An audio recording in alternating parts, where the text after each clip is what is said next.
Chilling tales for dark nights.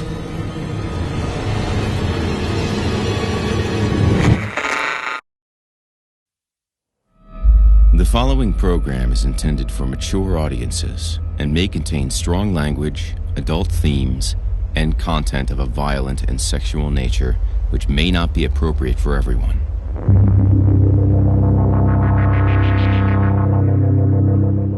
Welcome, listener, to the horror hell. If it's the darkness you seek, you won't be disappointed. I'm your host, Jason Hill, and it's time for our appointment. In this place, there is no sun, and nightmares do come true. Here, instead of shadow falling, the shadows follow you. Consider getting comfortable before the air grows colder. Prepare yourself, if you dare. Come, inch a little closer. If darkness is what you're after, seek no more, your search is through. You haven't found the darkness, traveler. The darkness has found you.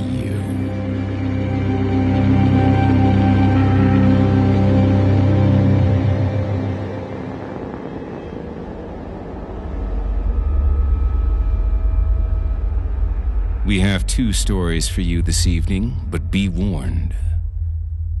Our first tale has a way of getting under the skin. I give you Lord of the Sand, written by Stephen Bacon. Without Facebook, it never would have happened. We'd have all just continued living our lives, content to let the past remain the past. All the bad feelings would have stayed deeply buried. But Facebook allows you to assemble a ribbon of detritus from your life. A place where current friends mingle with barely remembered school chums. Former work colleagues mass like mementos from all the shit jobs you've ever had. I've even got a couple of ex-girlfriends on mine, just for the sake of old time's sake. What I'm saying is that I realize that the past is a different country. And it certainly was in our case because we'd fought in it. So when the invitation to attend the reunion arrived, I should have just walked away. I should have let bygones be bygones. I should have looked forward instead of back. My God, how I wish I had done just that. By this time, my army career felt like it had happened to someone else. Don't misunderstand. I'm grateful that I experienced the things I did. Grateful, too, for the training and qualifications I attained. Achievements which, once my decade serving Queen and country had ended, became the launchpad into my new career as a telecommunications engineer. But as I'd grown older, my political stance had shifted marginally.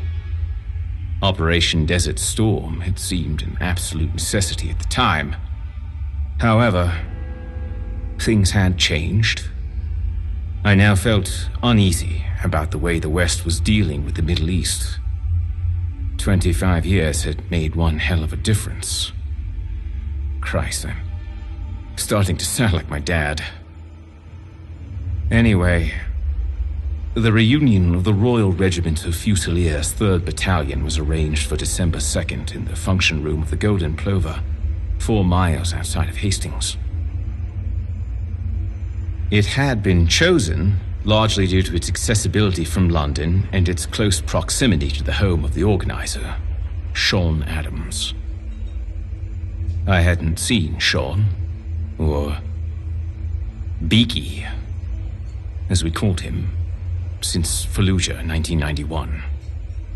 But his Facebook photos told me he'd barely changed other than a receding hairline and a few wrinkles. I was curious to catch up, see what had happened to everyone during the intervening years. I'd initially joined the army with no clear idea of where I was going. Those qualifications that I mentioned earlier, they meant that I was now quite proud of what I'd ended up doing. The group messages suggested there would be quite an attendance if all those invited turned up. I'd booked into a travel lodge that lay within walking distance of the pub. At the appointed time, I nervously strolled into the function room, trying my best to look as slim as I'd been in the early 90s. The DJ was working overtime and recapturing the era, all Chesney Hawkes and Color Me Bad and Jesus Jones among notable others. I allowed myself to be swept up in a slightly surreal experience of meeting people from my distant past. People I'd once entrusted with my life, but who now just looked vaguely familiar. The beer bellies and slapheads were in attendance everywhere. Within 10 minutes, I had sunk 3 pints, all the better to steady my nerves. I'd been introduced to several wives, managed to promptly forget their names. Reminded of a dozen hilarious memories, which time had subsequently wiped, and raised somber toasts to a few fallen comrades. Then, shortly before 9 o'clock, Beaky made his entrance. At this point, I probably need to mention that Beaky had occupied a rather special position in our regiment. He'd been a thin, nervous lad, twitchy, quite unprepared for the horrors that awaited us in Iraq. Unfortunately, he hadn't fared well. There were times when he'd skirted close to cracking. He'd been the butt of many of the pranks that had been played, borne the brunt of the majority of teasing. Not bullying, specifically, you understand, although I had felt a slight nervousness at seeing him again. A twinge of guilt that had manifested over the intervening years. But I needn't have worried. Biggie was welcomed like a returning hero, his slight frame embraced by drunken ex-squaddies and surprised girlfriends. As organizer of the reunion, he was also congratulated as to its success, with slurred pledges to make it an annual event. Very soon he found himself at my table, occupying the empty seat beside me. We made small talk for a bit. I offered to buy him a drink, but he advised me he was driving, something that puzzled me given how close to the plover he lived. Surely he could afford the cost of a taxi. Nevertheless, I returned from the bar with his Coke and another pint for myself. I tried discreetly to make light of his experience in the forces, quizzing him enthusiastically about his current life, overcompensating with the positives. Despite his Facebook pictures indicating otherwise, he appeared rather vacant, brittle, broken even. There was a sallow, haunted sheen to his skin. His eyes constantly watched the door, restless and anxious. He admitted that he'd been prescribed powerful drugs for his insomnia. It seemed like he harbored the same debilitating lack of self-worth he'd displayed back then. I felt dreadfully sorry for him. At that point, he excused himself and went to the toilet. Vicky was obviously edgy as all hell, and deep inside, I knew why. Brad Hoggard was conspicuous by his absence. 6'5", blonde-haired Brad had served as our sergeant. He could handle himself, and by God, did he know it. His bloody biceps were so thick it must have used a gallon of ink just to tattoo the Celtic bands that encircled them. I was relieved that he hadn't shown up, even if it meant that the central character from our regiment was missing. We all understood that it was Hoggard's mean streak that had fueled the campaign of victimization that Beaky had been forced to endure. He'd mentally bullied the kid as much as inflicting the physical damage on him, and I took no consolation in the fact that Hoggard had been the instigator of the bullying. Every time I'd looked away or pretended not to hear, Another part of my insides had withered. If I'm perfectly honest, I suspect that most of us had just felt relieved that the victim, Beaky, always Beaky, had been someone else instead of one of us. Anyway, about 9:30, I was chatting to a bloke who'd been airlifted out of Iraq early into the tour when he swore under his breath and nodded towards the door. I glanced up and felt my heart sink. The disco lights strobed against an imposing figure that was striding into the room. The silhouette was unmistakable. As he crossed the dance floor, I caught sight of Hoggart for the first time in decades.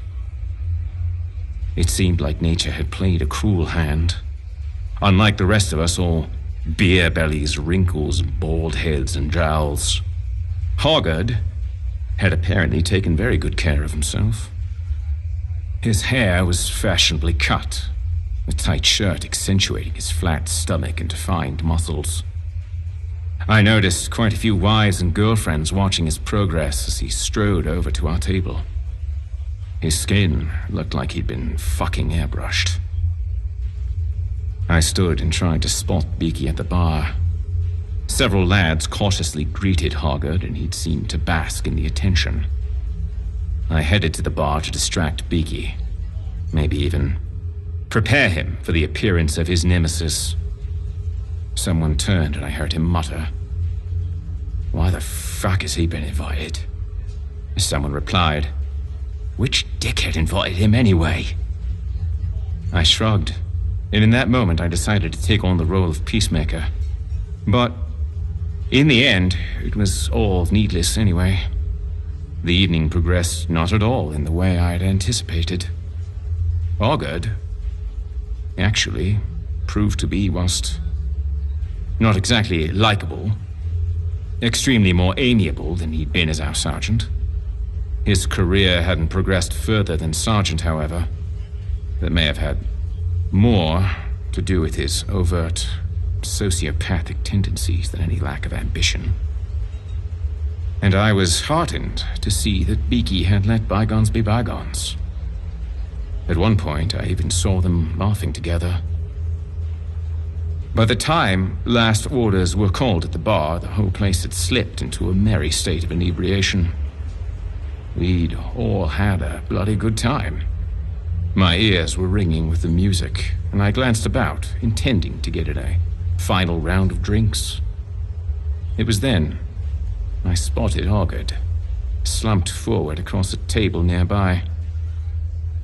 I made some comment about how the big man obviously wasn't able to hold his beer anymore. Beaky laughed, and he went over to see if he was okay. Hoggart was absolutely paralytic. We attempted to lift him up, his eyes rolling in their sockets. Someone suggested calling an ambulance, but the idea was quickly dismissed. I was just about to volunteer to let him stay in my room at the travel lodge when Beaky piped up, and how he knew Hoggart's address, and as he'd not been drinking, he would drive him home. That was quickly agreed, and it took 3 of us to help him out to Beaky's Vectra and see them off. Please to stay in touch echoing round the car park. By the time that I returned to the bar, the bell had gone, so I missed the last drink. As a result, I began to sober up slightly. That fact proved to be important later. The crowd had thinned considerably. People were drifting away, swapping phone numbers, drunkenly telling each other how much they'd enjoyed the evening. I felt a satisfied glow at how it had turned out, and then a passing comment tore my cozy world to shreds. I remarked about how unfounded my concerns for Beaky had been, that Hoggart's appearance had failed to spoil the party. I received a puzzled glance. I was told that Beaky had made contact with Hoggart through Facebook, and more or less begged him to attend the reunion. To clear my head, I went out to the car park. I looked thoughtfully at the space that the Vectra had recently vacated. suddenly noticing the overflowing bin nearby, its top filled with discarded cigarette ends. There was an empty packet of tablets stuffed in amongst the rubbish, the prescription sticker torn off. I had to use my iPhone to Google the word flunitrazepam. Recognizing the name Rofinol, a powerful muscle relaxant commonly prescribed for chronic insomnia, the cogs were clicking in my brain. I ran back inside, babbling at the DJ that I needed to know Beaky's address. His blank face masked the concern he must have felt. I demanded to know the contact details of the bloke that had organized the bloody evening. His reluctance crumbled when I told him I'd found Beaky's house keys in the car park. He looked it up on his notepad, and I wrote it down and called a taxi. I was there in half an hour. There was a light burning in every window of Beaky's house. It was a rather shabby, semi-detached property with thin trees casting a shadow onto the bay window. I paid the taxi and fought to compose myself as I crept up the drive. He took ages to come to the door. He looked a bit surprised when he saw me, but then I detected something shift behind his eyes. He held the door open and invited me in. The house was silent. It looked like it hadn't been redecorated since John Major had been in power. He led me into the lounge and I sat down on a sagging sofa as its springs wheezed beneath me in protest.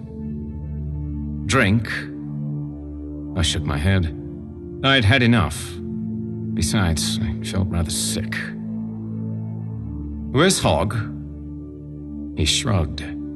Sleeping like a baby, I imagine. I felt relieved at his relaxed manner. Perhaps I was blowing the situation out of all proportion. He's still got his looks, hasn't he? Beaky took a seat in the armchair opposite me. Looked after himself, he did. I nodded. His house was cramped and cluttered. Bric-a-brac and cheap ornamental tat lined the shelves, entirely covering the surface of a scratched sideboard. Yeah, well, he looked well. How's life been since the army? Sean.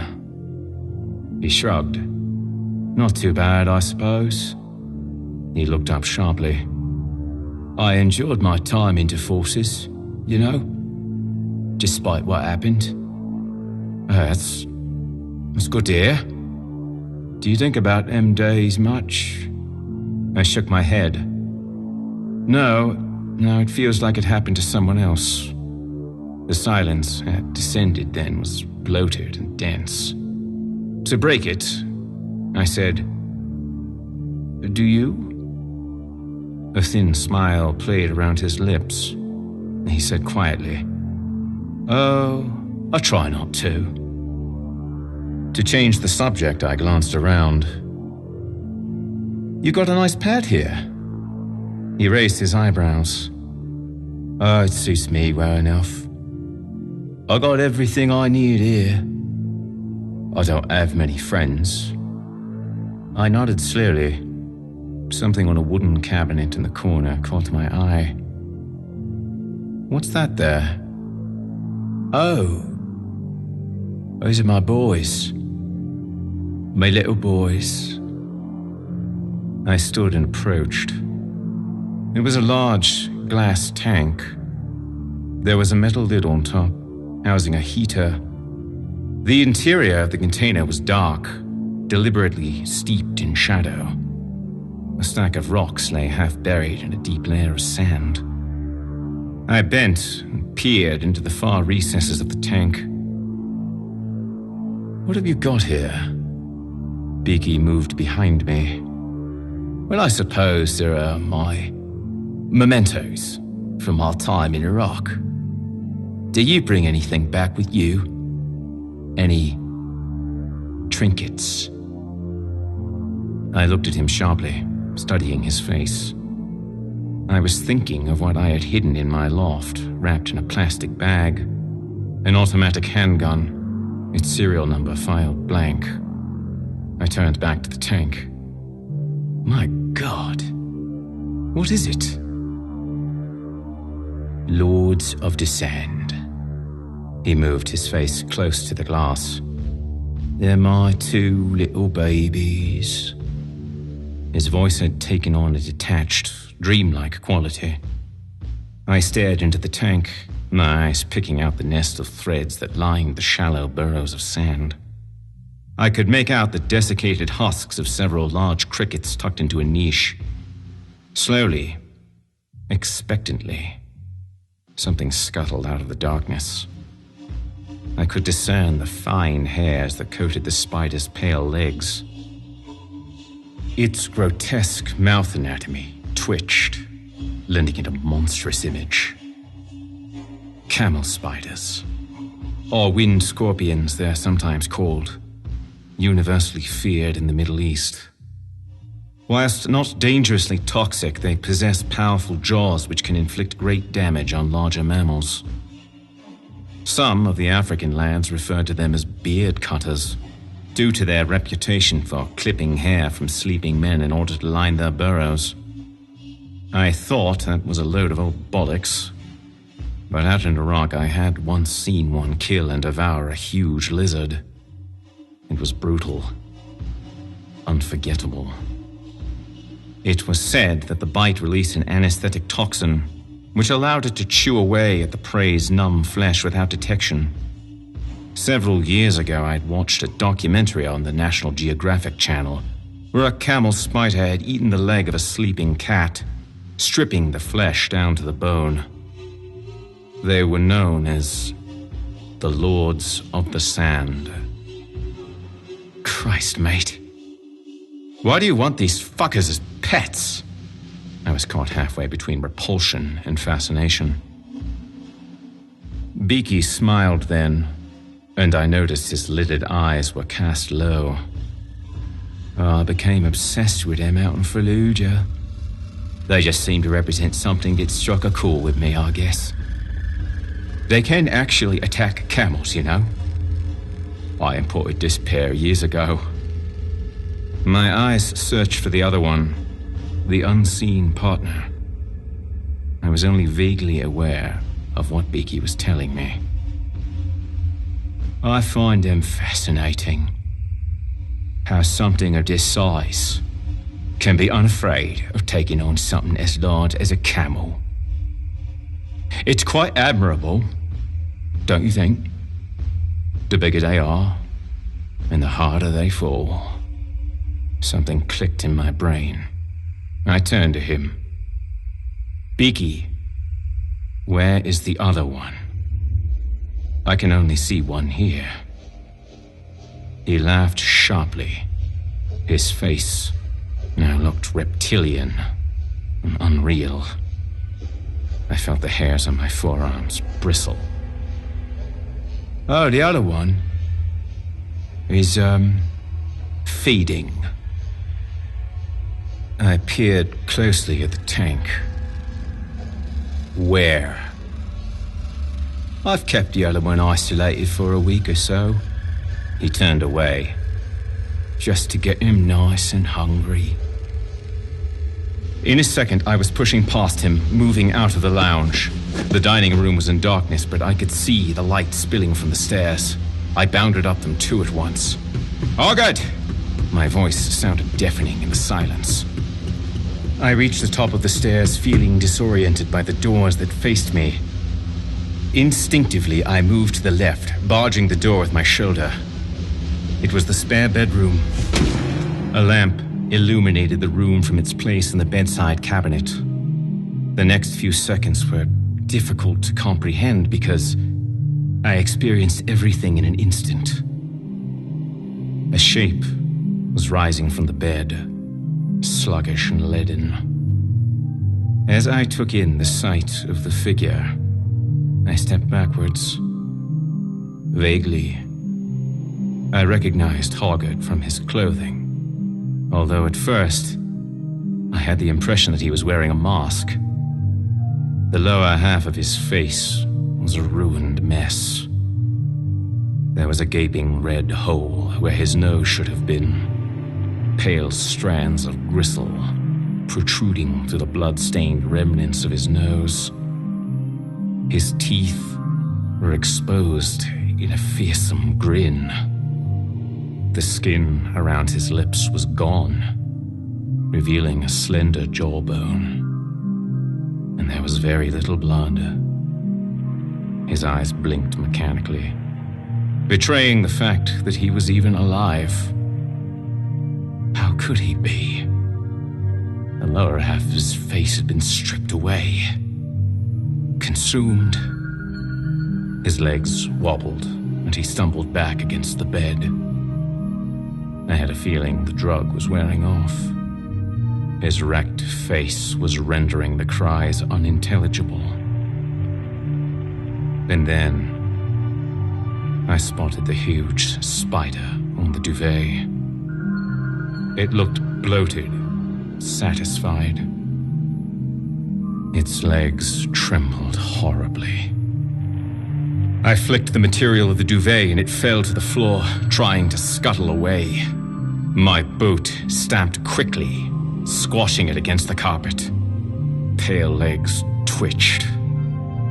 I swear, I heard a sickening crunch. I tried to grab my phone as Augud rolled around on the bed, shrieking frantically, fingering his destroyed face. He was mad with terror. It was a nightmarish scene. And above the sound of his screams, I could hear Biggie's unhinged laughter coming from downstairs.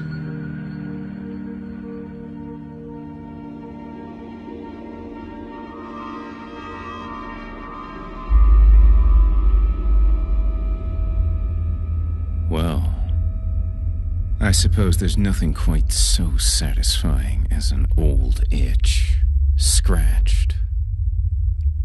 Don't you think? Our second story tonight echoes from the death rattle of a dying world.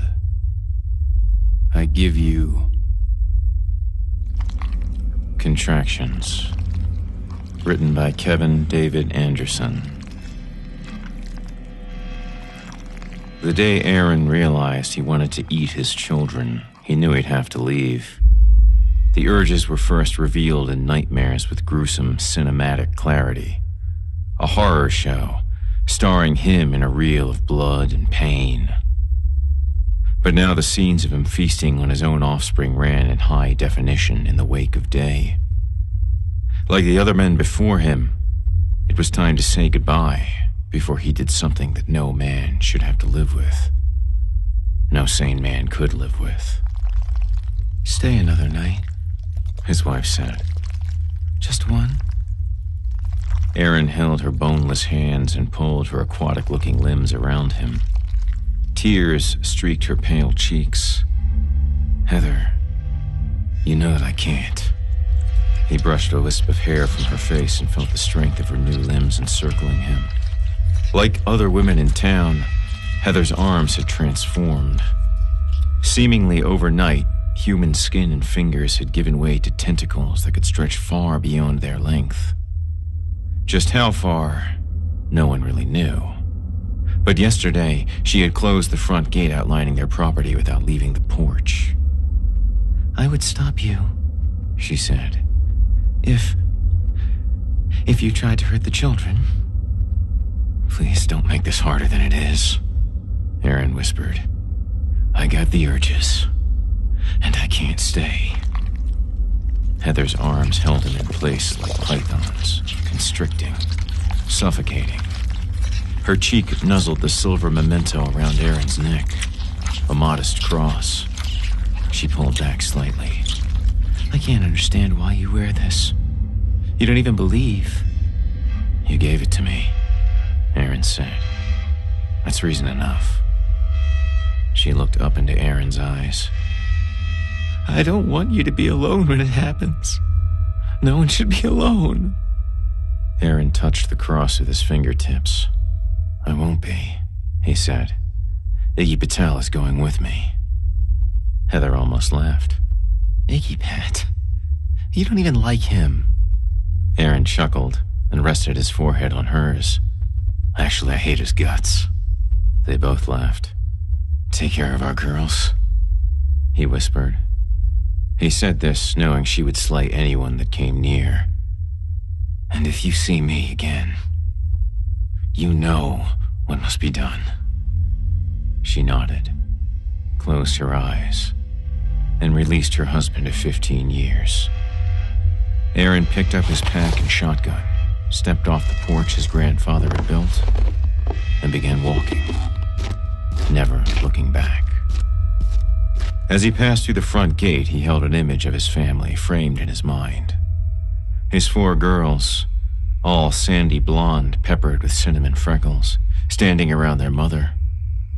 He preferred to picture Heather the day he first met her, stepping off a bus from Baltimore, lost, broke, and easily the most beautiful woman he had ever seen. But her new, end-of-the-world self just kept creeping back in. When Aaron first saw her arms were transforming, he knew what it meant. It had been happening all over town. Mothers went through the change just a few days before fathers began to get the insatiable hunger, the uncontrollable desire to eat children. The best Aaron could figure was that it was Mother Nature's way of striking some kind of insane balance in this chaotically shifting world. Thankful, at least, that enough was now known that he could avoid the fate of so many other families in the county, mothers clashing with fathers in an unholy custody battle. When a mother won, a father lay on the ground, often without a head. But when the father won, and the kids were not able to get away, then everybody died. And not quickly.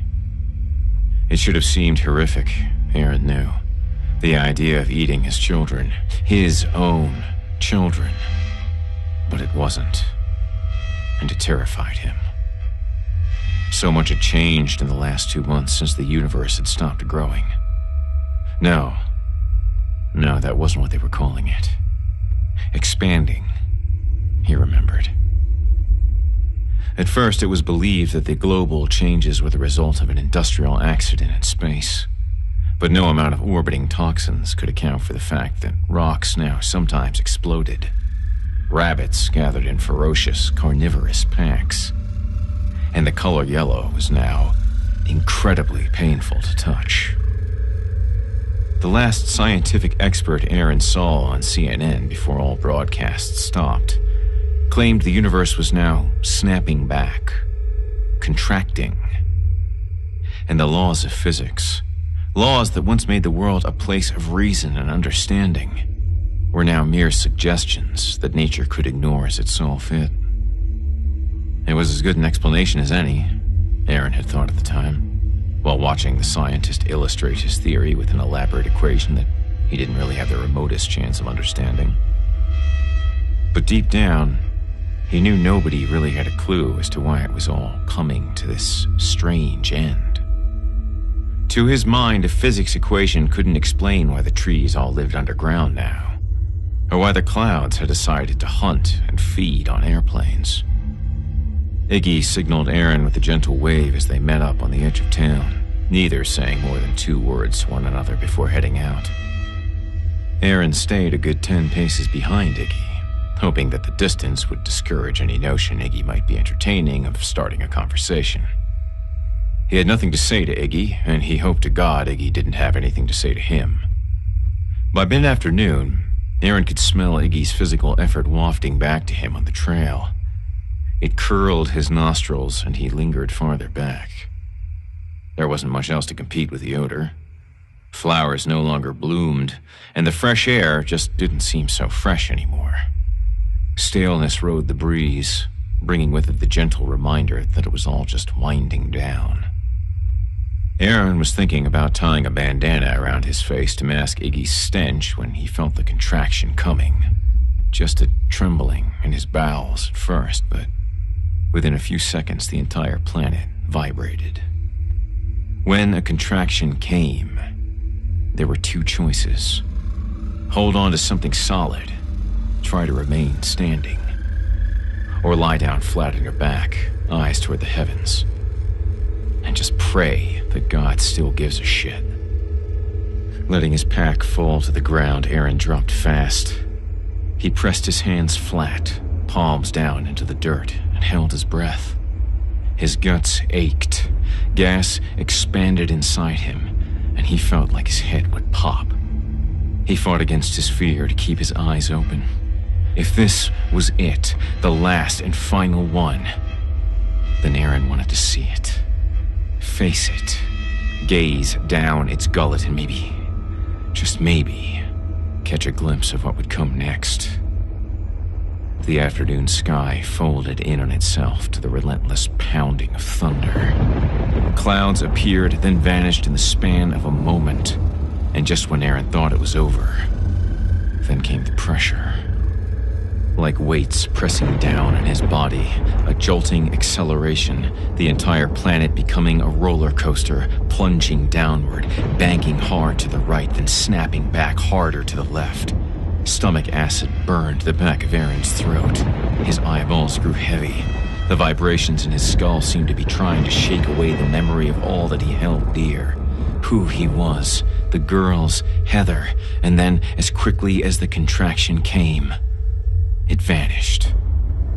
With a suddenness that almost lifted him into a seated position. He exhaled fast, vomiting a little, and then he rolled over on his side. After wiping his mouth, he looked over for Iggy. The grass and weeds were about 2 feet high, and if Iggy had hit the dirt, he was obscured. Hey. Hey, Ig. Aaron called out. You still with me? A quiet second passed before Aaron saw Iggy's hand rise up over the crest of the grass, delivering a very enthusiastic thumbs up.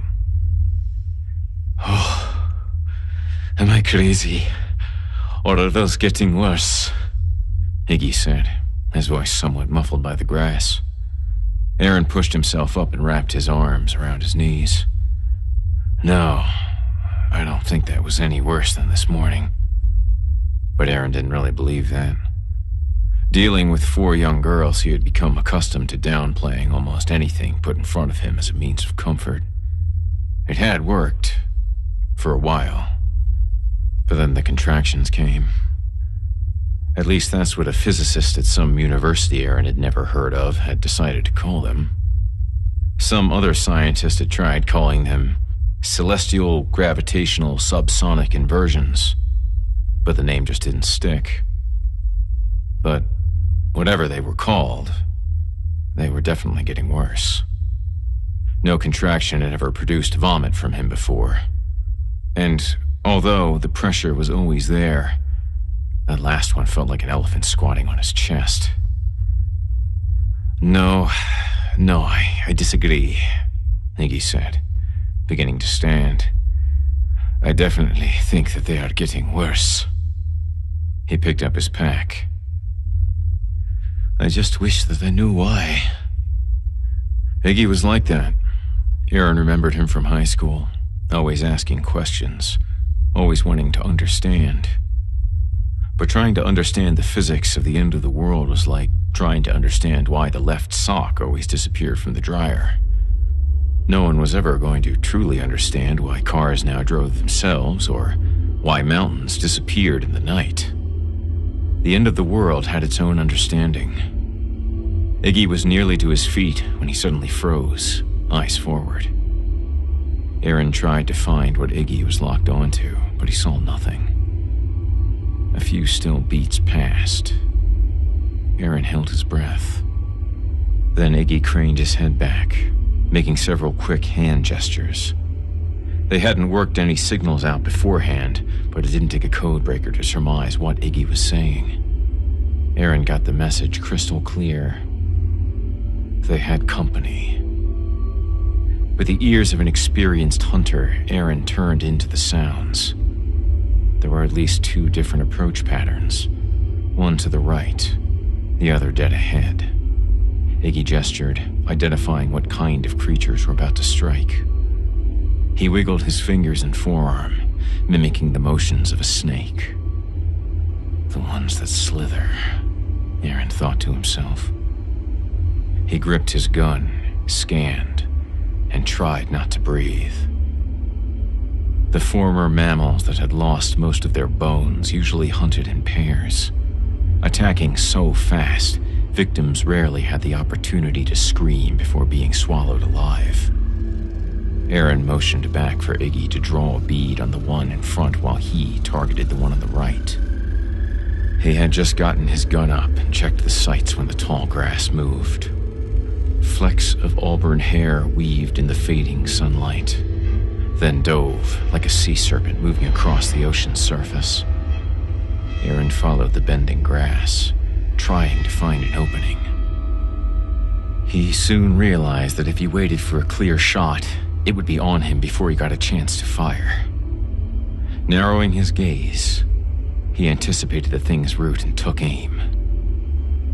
Aaron held his breath, but before he pulled the trigger, it slithered into an opening. He saw its face, mouth open, teeth bent outward, hair flapping around its scalp like alien tendrils. Glimpsing a white patch of skin making up the nape of its neck, he fired. He rocked back from the recoil, placing a hand behind him for balance. The beast's forward progress had been halted, but it would not lie still. Blood sprayed up like a broken sprinkler as its deformed mass thrashed in the grass. Aaron heard Iggy's rifle fire, then the fast sound of the bolt being pulled back and slamming back again. Aaron got to his feet and saw Iggy fire again. The thing was hit, but it still charged. God damn it, Iggy, pull back! Aaron screamed, running forward, raising his gun. The thing and Iggy were so close, Aaron didn't have a clear shot. Iggy, get down! Aaron ordered, heart pounding. But Iggy held his ground, slammed the bolt forward again, and fired. The shell casing almost hit Aaron as he arrived at Iggy's side, shotgun poised to fire. Both men held, still waiting for the result of Iggy's last shot. A hissing moan rose from the grass. Then, something large and furry flopped over, tail twitching, lungs gasping. And then it lay still. Aaron let out a long, hot breath as he knelt, his weight coming down much harder than he'd intended. He looked over at Iggy, whose eyes were huge white spheres against the backdrop of his dark olive skin. You... Aaron started, then decided to take a few more breaths before attempting speech again. You all right? I think... Iggy looked down. I think that I may need to change my shorts. Well, damn, that sure as hell ain't gonna make you smell any better. Iggy smiled, and then laughed. Aaron reached for Iggy's rifle. Let me see this relic. Aaron sized up Iggy's old firearm. Jesus Christ, Ig. If I'd known you were gonna cover my ass with a BB gun, I'd have grabbed my kid's slingshot. It's a family heirloom.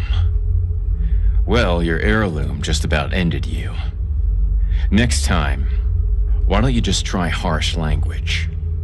Iggy snatched his weapon, feigning an insulted look. Okay, great white hunter. How'd you do? Nearly took its head off, Aaron said, but remembered the thing still thrashing in the grass. He put a hand on Iggy's shoulder, pushing himself up. Guess I'd better go check. With his muzzle trained, he returned to his firing position. Then he stepped over to where the blood had redecorated the grassy landscape. The thrashing had stopped, and only the breeze hinted at the movement. Auburn hair fluttered under the weight of blood and pieces of scalp liberated from the young woman's head by a shotgun blast. Aaron pushed the head over with his muzzle, allowing its dead eyes to stare skyward. Scarcely discernible as human, the eyes had been pulled around to the side of its head, like a bird or reptile. Dropping to a knee, Aaron tried to guess how young she must have been when it happened. 15. Probably not a day more, he decided. The common wisdom about this phenomenon was that it not only happened across species, but also seemed to occur in adolescent offspring. Teenagers. The first one Aaron had killed still had the headphones from some device wrapped around its body and boneless neck. "Oh, hell," Iggy said. "I think that's Gail Mitchner's kid." Aaron didn't answer. Iggy must have thought he didn't remember. "You know," Iggy continued, "Gail Anderson in high school?" But Aaron did remember. He'd been seeing her off and on about the same time he started dating his future wife. Certainly not his proudest moment. "She married that drifter suddenly. You remember?" Aaron nodded, hoping that would be enough for Iggy to drop it. His chest tightened and acid burned his throat as the history he denied himself came flooding back. He had broken it off with Gail after falling for Heather. A few weeks later, Gail was showing early signs of motherhood under her waitress uniform. Then, almost overnight, she was married and picking out baby names. Gail never said Aaron was the father, but she never said he wasn't. Mostly because he didn't ask. Aaron closed his eyes. He didn't want to see how much the auburn hair clinging to frayed pieces of scalp lying in blood-spattered grass was the same shade as the locks of his 4 girls. Iggy shouldered his weapon. "Didn't you used to go out with Gail? You know, way back when?" Aaron took a deep breath, tried to ignore Iggy. "Lots of people used to say the Mitchner guy wasn't the father." "Jesus fucking Christ, Ig," Aaron snapped. "What are you, in a goddamn sewing circle?" Iggy fell quiet and bent back a little. Aaron turned away. "Come on. I want a few miles between us and this mess before dark. I'll take point." They walked in silence until Aaron's feet began to hurt. The sun started to set in the north this evening, and there just wasn't enough twilight left to gather wood for a fire. Making camp at the top of a hill, deep in the woods, the only sign of civilization was a fairly large farmhouse nestled a good half-mile away. Spying it through his binoculars, Aaron could see it was occupied. At least 2 adults. There was a child's swing set in the backyard. Knowing that Iggy's cannibalistic urges had started a few nights before his own, Aaron decided to keep that detail about the swing to himself. Both men sat down on opposite sides of the fire, pulled out sandwiches their respective wives had prepared, and started to eat in silence. After a few bites, Aaron started to feel bad about snapping at Iggy, and since they were going to be each other's only company for the next 2 days, he thought he'd try to smooth things out. Lake Placid, the place where the men in the county had collectively decided to gather when the urges struck them, was a long and hard hike. Even though he didn't care much for Iggy, they needed to work together to make the journey. "So, Ig, have you heard anything from your part of the world?" Iggy swallowed, then frowned. "This is my part of the world. We were born in the same town, you redneck jackass." Aaron sighed and forced himself not to reply with an insult. "You know what I mean. Anything from a relative back in India or something." "We haven't heard anything in a week," Iggy said. "Before Skype went down, my mom's sister said that the birds were turning into dinosaurs." Iggy shook his head. Most of Asia went quiet after that. Aaron had no idea what birds had to do with dinosaurs, but wasn't really interested enough to ask. He took another bite and spoke from the corner of his mouth. "So, you, believe what they say? Who? The scientists. You know, the ones that say the universe is done expanding and whatnot. That these earthquakes are really interstellar contractions. The universe collapsing back in on itself. Iggy shook his head. There will always be those that must find a logical and rational explanation for everything. I don't think anyone will ever know. What about you? You buy into this scientific explanation of the end of everything? Aaron scoffed. Doesn't really sound all that Christian to me. So, what do you think? Iggy said, lowering his sandwich. Oh, hell, I don't know, Ig. Maybe God's just tired. Tired of sorting it all out. Tired of keeping the devil in the box. Tired of separating heaven and hell. Aaron sighed deeply. Maybe he just decided to let the little bastard have it all. They sat quiet for a few minutes, both men chewing slowly and staring into the fire. Images from the last few weeks ran through Aaron's mind. A jetliner that had turned to liquid over Main Street. The shrieks of a teenager as her body transformed into a slithering nightmare. And the screams. The screams of children watching their desperate parents duel. Aaron shook his head. I'm sorry to bring the party down, Ig. Whatever happens, however this all ends, I'm sure we'll be in heaven soon enough. Reunited with loved ones. Last night I tried to eat my son, Iggy said sharply, tears welling in his eyes. What makes you think that there is a place for me in heaven? My God. Egg, when my wife heard our child's screams, she stopped me before I killed him, but the boy will never walk again. Aaron didn't know what to say. He just sat still, trying not to imagine the scene. Not sure why she didn't kill me. By God, I do wish that she had. Neither spoke for several minutes, both listening to the crackling fire. Finally, Aaron broke the silence. It wasn't your fault, Egg. Iggy smiled, wiped the tears that had not yet fallen. In any case, my friend, there is no heaven for me. Even if I am forgiven, I can never forgive myself. Aaron was desperate to change the subject, or at least lighten the mood. Anything to chase the image of Iggy feasting on his boy's legs from his mind. He picked up some wood and fed the fire, which didn't need feeding. So, what does Allah have to say about all this? Iggy smirked and shook his head. Such a fucking redneck. I am not Muslim. Aaron chuckled. Okay, how about the Buddha then? Iggy rolled his eyes.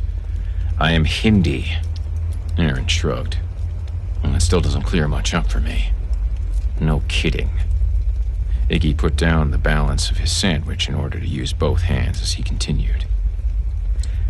My religion has many stories of the end of days, via Kali and Shiva. But I think they are just stories. As this world is just a dream. Bit of a nightmare at the moment, really. World's a dream? Aaron said. Iggy looked across the fire intently. Vishnu is dreaming this world. And when he wakes, it will all be gone. That's a beautiful thought, Egg. You and your wife tell your kids that story before they go to bed? My children prefer Harry Potter. But I do think there is some truth in the story of Vishnu. Oh, well, do tell. I think what our world is experiencing is merely the changing of the dreams. As one dream dies, Vishnu we'll give birth to another. Aaron was quiet for a moment, wondering how seriously Iggy believed that. He looked across the fire and saw Iggy trying to hide a smirk. And then the two men both broke out laughing. Aaron chucked his stick into the fire. Did a nifty, snake-charming voodoo whistle come with that religion of yours? Not exactly, Iggy said. Glow-in-the-dark decoder ring, shaped like Gandhi's bald head. Very nice. A gunshot echoed in the trees. Aaron jumped to his feet, instinctively grabbing his gun. Iggy got up a bit slower, and they stared at one another across the fire. A second, then a third shot rang out. Where's it coming from? Iggy said, but Aaron was already moving in the direction of the shots, now accompanied by distant screams. Iggy was on his heels and nearly collided with him as Aaron stopped to look down at the farmhouse. Every light in the house was on. There was movement on the porch and billows of smoke drifting over the yard from the shotgun blasts. Aaron took a step down the hill but felt Iggy's hand on his shoulder. You can't go down there. You know what's happening. Aaron took his binoculars off his hip and brought them up. He did know what was happening, but still felt a perverse desire to see. Through the magnified lens, he saw the front door fly open so hard the screen was knocked off its frame. A heavy-set woman stumbled through the opening, her appendage transformation clearly visible. One tentacle dragged on the ground behind her like a tail, tattered and torn, while the other snaked across the porch. A blast from inside rang out and she fell forward, down the steps into the yard. She scurried in the grass, trying to regain her feet. Aaron lowered the binoculars just as something caught his attention. Two kids, a boy of 10 years and a little girl not yet half that, ran into the night, toward the swing set in the backyard. Shit, Aaron said. Stay here, Egg. Why? If you're going, I could help. Without thinking, Aaron swung around, instinctively leveling his gun at Iggy's chest. You know why. Iggy took a step back and narrowed his gaze. In an instant, Aaron knew that any trust or camaraderie they had built had been destroyed in the span of a gesture. Iggy held up his hands. Fine. Go. Aaron didn't hesitate. He spun around and charged down the hill. A former high school running back, he still had the speed of an 18-year-old, but lacked the endurance. By the time he neared the farmhouse, his lungs were burning and he gasped for air. As he entered the yard, a man limped on the porch, using a rifle as a crutch to support a grotesquely broken leg. He shambled to the wooden steps. Aaron locked eyes with the man for a moment, but the man had no interest in him. He limped down the steps and moved toward the spot his wife had fallen, gun raised. Something slithered in the grass, and moonlight glinted off a long tentacle as it emerged from the darkness and coiled around the man's broken leg. He screamed, then aimed at some unseen target and fired. The shot found its mark, and the woman rose from the grass, then dropped back to the ground. She twisted like dying roadkill. Her spine was completely blown out. Staggering, the man hobbled over to the woman, reloading his weapon as he moved. Aaron didn't have time to call out and try to reason with the man. He got as close as he dared, steadied his aim, and fired. Hit straight through the chest, the man fell back, crimson spraying the porch. Aaron moved forward, cautiously, and then stood over the man. Aaron's aim had put one near his heart, but to his amazement, the dying man started to rise. Aaron swung the butt of his gun at the man's face, connecting just below the jaw. He hadn't meant to swing that hard, but the adrenaline had consumed him. He heard the jawbone break and teeth flew out, disappearing into the grass. The man slumped into a motionless pile of ragged clothes, blood, and broken bones. A gurgling rose up behind him.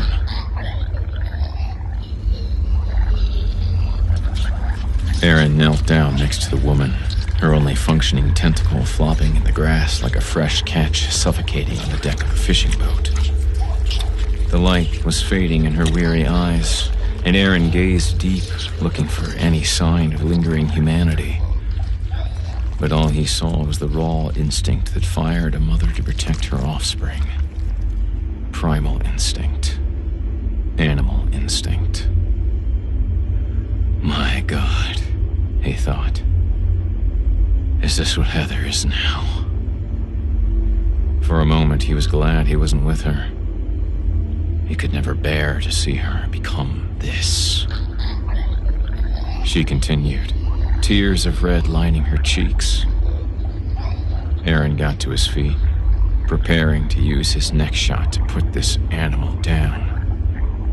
He had just leveled the muzzle at her forehead when a scream came from the backyard. A child's scream. Aaron bolted around the house. He still hadn't caught his breath from his sprint, but managed to reach the backyard in a few seconds. He followed the screams, now high-pitched shrieks of terror. The children had taken refuge in a homemade fort of plywood, but their wooden haven was under attack. Iggy had a hold of the older boy's leg and was pulling him free of the fort. The little girl screamed as Iggy brought his teeth down on the boy's foot. "Iggy, stop!" Aaron shouted, bringing the rifle up. Stopped for a moment, Iggy met Aaron's eyes. "I'm sorry, but I cannot wait. Oh, Aaron, you need to try this. It just feels right." Like the woman in the front yard, there was nothing human in his eyes anymore. Just instinct. Just animal. Aaron pulled the trigger. Iggy fell back into darkness, blown off his feet and into the shadows. The boy recoiled as crimson spray colored his foot. Stepping fast, Aaron checked to make sure Iggy wasn't getting up again. He wouldn't. The shot was straight through the heart, and Aaron was relieved he wouldn't have to look him in the face and finish him. He knelt down and closed the dead man's eyes. Aaron turned and saw the boy getting to his feet. "It's all right now, kid. Get away from me," the boy shouted, fear visibly rippling in his body. No, I ain't gonna hurt you, kid," Aaron said. "Daddy," the little girl said as she bolted out from the fort and into Aaron's arms. Aaron let his gun fall in order to embrace the girl. "Carrie, that's not Dad!" the boy shouted. "Get away from him!" Aaron could feel the child trembling, and he rubbed her back softly. "Is your name Carrie?" She looked up at him with tear-streaked eyes and nodded. "Well, I have a little girl named Carrie," Aaron smiled. "She's a little older, but..." Aaron inhaled deeply. "She smells just like you." The images of his girls flooded in his mind. The way they talked, the way they moved, the sound of their laughter echoed in his memory. "Just like you," he said.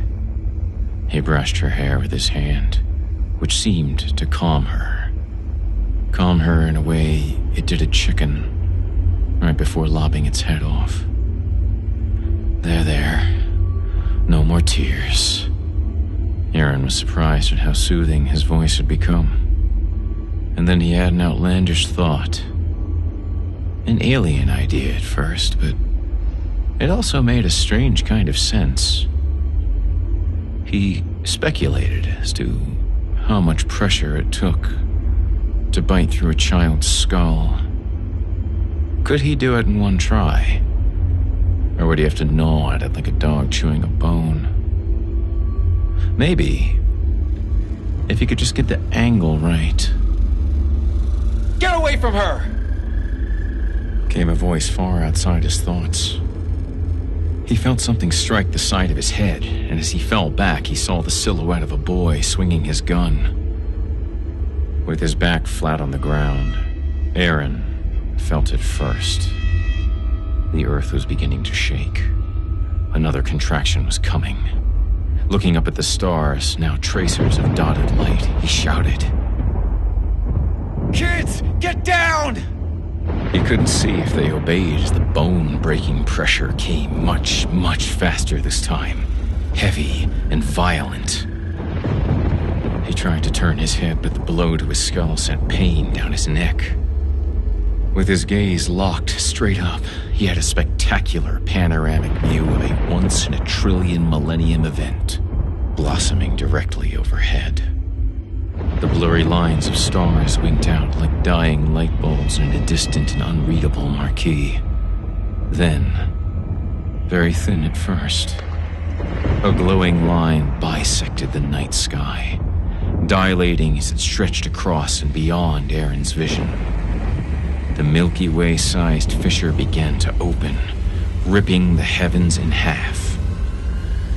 Aaron peered into the chasm, unable to move, unable to blink, and saw all the way back to the beginning of everything, gestating in a passageway that was impossible to know. But deep down, in every cell, every atom that comprised his insignificance, he did know it. Aaron had stood by and watched hundreds of domesticated animals come into this world, held his wife's hand as she delivered their 4 children. Aaron knew a birth canal when he saw one. The earth pressing his back became less violent, as if the part of the planet he was on had detached from the rest. The air was thin. He gasped for each breath, and his lungs began to ache. Still unable to blink, and not really wanting to, he watched as the remaining stars fell into the enormous opening above, like marbles rolling off an uneven table. Summoning up the last vestige of control he had over his body, he brought a hand up to his chest and dug under his shirt, grasping the cross Heather had given him. It offered no comfort. It offered no understanding. Only the memory of her and his girls. He clutched so tight the silver edges cut into his skin. And then from above, something began to emerge. Forcing its way through, it pushed, tearing at the boundaries of the canal, destroying the passage as it came into being. It was fire and ice, the beginning and the end, all things and nothing, and it exploded into existence with a shriek of pain and cosmic awareness.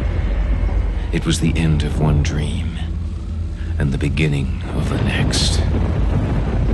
Aaron laughed, not because he found anything funny, but because he had a glint of understanding now.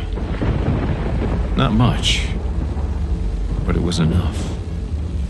"Congratulations," Aaron whispered, squeezing the cross with all the strength that remained to him. "It's a universe."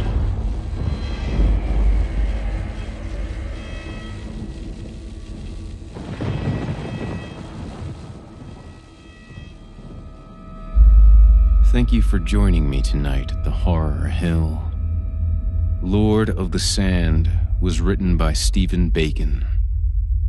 Stephen Bacon's short fiction has been published in Black Static, Shadows and Tall Trees, Cemetery Dance, Crime Wave, Postscripts, and Nightmare Magazine, and has been selected for the Best Horror of the Year. His debut collection, Peel Back the Sky, was published in 2012 and was nominated for a British Fantasy Award. He is the author of the novellas Lantern Rock and Laudanum Nights. Forthcoming is his second short story collection, Murmured in Dreams, from Luna Press. He lives in South Yorkshire, UK, with his family and an increasingly large collection of paperback books. You can visit him at www.stephenbacon.co.uk or at BaconStephen if you use Twitter. Contractions was written by Kevin David Anderson. Many of Kevin David Anderson's short stories have appeared in podcasts like Pseudopod, The Drabblecast, and The Dune Stief. Anderson's novel, Night of the Living Trekkies, from Quirk Books, earned positive reviews in the LA Times, The Washington Post, Fangoria, and received a starred review in Publishers Weekly. Anderson is an active member of the Horror Writers Association with a BA in Mass Communication and 15 years of award-winning marketing experience. For more on him, go to www.kevindavidanderson.com. Thanks for listening. You've been listening to Horror Hill, a production of Chilling Entertainment and the creative team at Chilling Tales for Dark Nights, and a proud member of the Simply Scary Podcast Network. Visit simplyscarypodcast.com today to learn more about our network and our other amazing storytelling programs. Tonight's program was hosted, and its featured stories performed by yours truly, Jason Hill. Additional performers have been featured when necessary to bring the tales to life. Selected stories have been adapted with the kind permission of their respected authors. Sound design, original music, and final mixing and mastering provided by Luke Hodgkinson under the guidance of executive producer and director Craig Groshek. The program's artwork and logo by Jason Hill. Got a scary tale of your own that you'd like performed? I take submissions. Email it to me today at horrorhill@simplyscarypodcast.com to have your terrifying tome considered for production in a future episode of the show. If you enjoyed what you heard on tonight's program and are joining us on your favorite podcast app, subscribe to us to be sure that you never miss an episode. And please, leave us a 5-star review and a comment. Your feedback means a lot to me. You can also follow Chilling Tales for Dark Nights and Horror Hill on Facebook to connect anytime and get the latest updates. If you're listening on the Chilling Tales for Dark Nights YouTube channel, do us a favor and hit the subscribe button and the bell notification icon to get more spooky tales from me and the crew, and another episode of this program each and every Thursday. And don't forget to hit that thumbs up button too to tell us how we're doing. Oh, and if you could, please leave a kind word, or even a request. If you can never get enough spooky stories and can't wait until next week for more, and haven't already, be sure to check out Chilling Tales for Dark Nights on YouTube for more than 500 free audio horror stories, including more performance from yours truly, and consider supporting the team by becoming a patron. In addition to helping us out, you'll get exclusive access to our audio archive and ad-free downloads of all your favorite stories, including those you've heard on this program. As for me, I'll be back next Thursday with more frightening fiction to haunt your dreams. Until next time, this is Jason Hill. Good evening.